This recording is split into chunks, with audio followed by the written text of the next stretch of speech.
افغانستان میں آنے سے پہلے کیے گئے تمام معاہدے اور دعوے فراموش کرتے ہوئے افغان طالبان ایک مرتبہ پھر اپنی آئی پر آ گئے ہیں اور انہوں نے افغانستان میں سزائے موت دینے اور ہاتھ کاٹنے جیسی سخت سزائیں دوبارہ بحال کرنے کا اعلان کر دیا ہے، جس سے دنیا بھر میں ان کی وکالت کرنے والی کپتان حکومت کی مشکلات میں بھی اضافہ ہو گیا ہے۔ طالبان حکومت میں جیل خانہ جات کے انچارج ملا نور الدین ترابی نے اعلان کیا ہے کہ پھانسی اور ہاتھ کاٹنے جیسی سزائیں افغانستان میں امن برقرار رکھنے اور سیکیورٹی کے لیے ضروری ہیں، لیکن ان کا کہنا تھا کہ ممکنہ طور پر اب یہ سزائیں سرے عام نہیں دی جائیں گی، جیسا کہ 90 کی دہائی میں طالبان کے سابق دور حکومت میں ہوتا تھا۔ انہوں نے ماضی میں سرے عام پھانسی پر ہونے والی تنقید کو مسترد کرتے ہوئے کہا کہ کسی کو ہمیں یہ بتانے کی ضرورت نہیں کہ ہمارے قوانین کیسے ہونے چاہیے۔ 15 اگست کو افغانستان پر قبضہ کرنے کے بعد طالبان اس بات کا اعادہ کر چکے ہیں کہ ان کا موجودہ اقتدار ماضی کے نسبت سخت نہیں ہوگا، البتہ ملک کے مختلف حصوں سے انسانی حقوق کی خلاف ورزیوں سے متعلق اطلاعات سامنے آئی ہیں۔ حال ہی میں ایک انٹرویو کے دوران طالبان کے وزیر دفاع اور افغان طالبان کے سابق سربراہ ملا محمد عمر کے بیٹے ملا محمد یعقوب نے تسلیم کیا ہے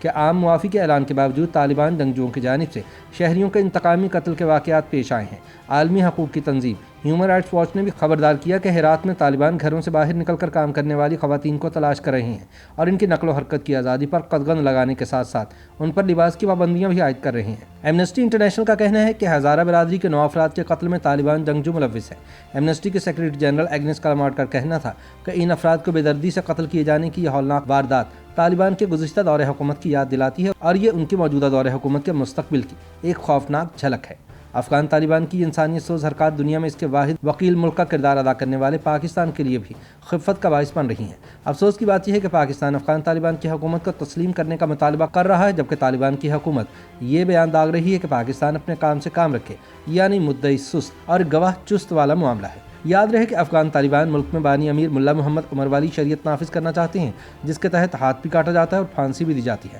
طالبان کا کہنا ہے کہ اسلامی شریعت میں یہ واضح ہے کہ جو غیر شادی شدہ ہیں اور انہوں نے کسی غیر محرم کے ساتھ جنسی تعلق قائم کیا ہے، وہ لڑکا ہو یا لڑکی تو اسے سرے عام 100 کوڑے لگانا ہے، لیکن جو شادی شدہ ہیں اور انہوں نے کسی اور کے ساتھ جنسی تعلق قائم کیا ہے تو انہیں موت تک سنسار کیا جائے۔ اسی طرح جو چوری کرتا ہے اور اس پر یہ جرم ثابت ہو جاتا ہے تو اس کا ہاتھ کاٹ دینا چاہیے۔ تاہم اقتدار میں آنے سے پہلے اور دوحہ امن معاہدے پر دستخط کرتے وقت بھی افغان طالبان نے اپنے سخت گیر موقف میں نرمی لانے کا عندیہ دیتے ہوئے تسلیم کیا تھا کہ وہ عالمی برادری کے ساتھ تعلقات قائم کرنے کے خواہاں ہیں اور اپنے قدامت پسند خیالات کو عوامی سطح پر متوازن رکھنے کی کوشش کریں گے۔ اسی لیے طالبان نے اقتدار میں آنے کے بعد پہلے 1 مہینے میں عالمی برادری کو اپنی مثبت تصویر پیش کرنے کی کوشش کی، لیکن امریکہ کی جانب سے افغانستان کے تمام بینک اکاؤنٹس منجمد کرنے اور عالمی دنیا کی طرف سے اپنی حکومت کو تسلیم کرنے سے انکار کے رد عمل میں افغان طالبان اب واپس اپنی آئی پر آئے ہوئے لگتے ہیں اور اسی لیے ملا نور الدین ترابی نے افغانستان میں دوبارہ سے پھانسیاں دینے اور ہاتھ کاٹنے کی شرعی سزائیں شروع کرنے کا عندیہ دیا ہے۔ یاد رہے کہ ملا ترابی سخت سزاؤں کے باعث جانے جاتے ہیں۔ 90 کی دہائی میں افغان طالبان کے سابق دور حکومت پہ وہ اگر کسی کو موسیقی سنتے یا داڑھی مونتے پکڑ لیتے تو سخت سزا دیتے تھے۔ ترابی طالبان کے گزشتہ دور حکومت پہ سخت سزاؤں کے باعث اقوام متحدہ کی پابندیوں کی فہرست میں بھی شامل ہیں۔ گزشتہ ہفتے ایمنسٹی انٹرنیشنل نے بھی کہا ہے کہ طالبان نے واضح کر دیا ہے کہ وہ انسانی حقوق کے تحفظ کے لیے بالکل بھی سنجیدہ نہیں ہے۔ اس سے قبل ہیومن رائٹس واچ نے کہا تھا کہ طالبان نے حالیہ مہینوں میں پنجشیر اور دیگر صوبوں میں انسانیت کے خلاف جرائم اور جنگی جرائم کا ارتکاب کیا ہے۔ تاہم طالبان ترجمان ذبیح اللہ مجاہد نے کہا تھا کہ وہ ہیومن رائٹس واچ کی رپورٹ کو مسترد کرتے ہیں۔